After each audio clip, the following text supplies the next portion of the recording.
Hello, bienvenue dans cette nouvelle édition de Le Digital Mon Ami.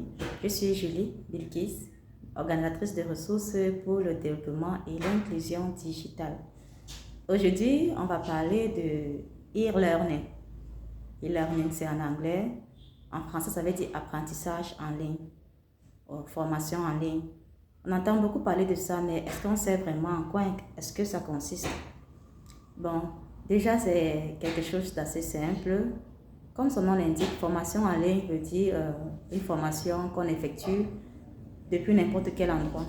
Ça peut être chez moi à la maison, ça peut être au bureau, depuis le bureau, ça peut être dans un espace vert où je me connecte sur mon téléphone ou ma machine pour suivre mes cours.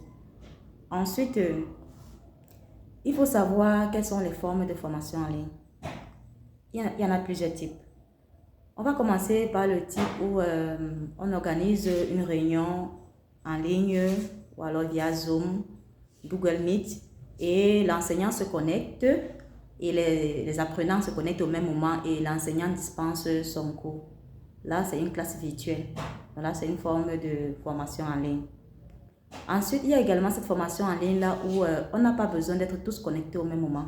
Il y a une plateforme et l'enseignant met le cours sur la plateforme en question et donne la possibilité à l'apprenant de se connecter à n'importe quel moment pour suivre son cours à son rythme. Donc, c'est généralement les deux principaux types de formation à distance qui existent. Maintenant, quels sont les avantages de la formation à distance? Le principal avantage, c'est que l'apprenant peut se connecter quand il est disponible pour suivre son cours. Et à la fin, généralement, il y a des sites qui donnent l'attestation. Certaines que beaucoup de vous ont déjà suivi, un cours à distance avec attestation. Et comme vous l'avez remarqué, lorsque vous êtes disponible pour vous former, vous connecter, vous suivez le cours. Lorsque vous avez rempli tous les modules et validé, on vous génère votre attestation de réussite. Donc, c'est pour ça le principal avantage. Chacun va à son propre rythme. Il y a également un avantage au niveau des frais de déplacement. Là, l'apprenant n'a pas besoin d'aller vers l'enseignant. Chacun reste chez lui. Personne ne paye de transport. Et on apprend et on obtient son attestation, son certificat, selon le type de formation.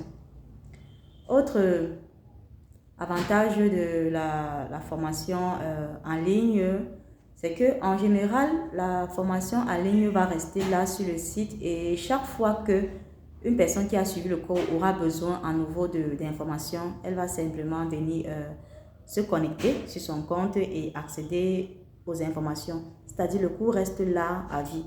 Ce n'est pas comme une formation à distance, ou alors je vais dire une formation en présentiel où tu prends les notes au même moment que l'enseignant explique. Et après, si jamais la pluie mouille ton cahier, tu oublies en fait. Tu n'as plus accès aux informations, quoi. Donc, avec l'apprentissage en ligne, c'est un des principaux avantages. Donc là, on a vu quelques avantages, c'est pas tous les avantages. On a vu quelques avantages. Maintenant, on va voir quelles sont les limites. La principale limite de l'apprentissage en ligne, surtout dans nos régions ici où on a un problème de connexion Internet, c'est que parfois tu es en train de faire un quiz et tu te rends compte qu'il y a la progression qui est censée avancer. Chaque fois que tu reprends tu donnes une bonne réponse, tu peux aller 20%, 50%, 80%. Mais il est possible que tu avances jusqu'à 80% et qu'à un moment donné, ça revient à 20% parce qu'il y a un problème de connexion Internet. Si c'est une vidéo que tu dois suivre, il est possible que la vidéo soit très lente parce qu'il y a un problème de connexion Internet. Et si c'est un cours que tu dois charger, le chargement va être peut-être trop lent parce qu'il y a un problème de connexion Internet.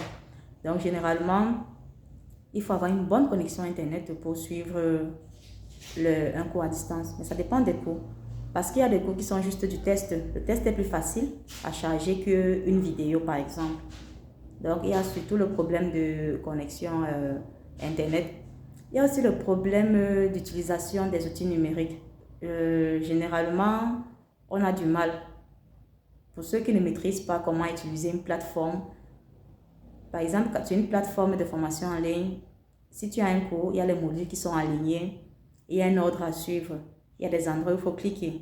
Et si tu ne connais pas où cliquer, comment le faire, tu as du mal à suivre ton cours en ligne.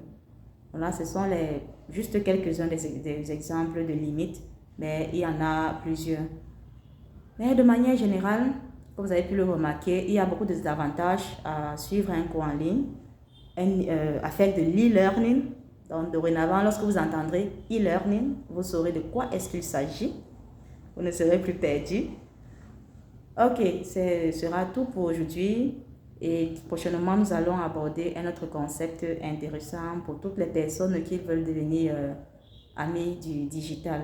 Donc, c'était Bilkis Julie, organisatrice de ressources pour le développement et l'inclusion digitale. On se dit à très vite pour une prochaine vidéo. Merci.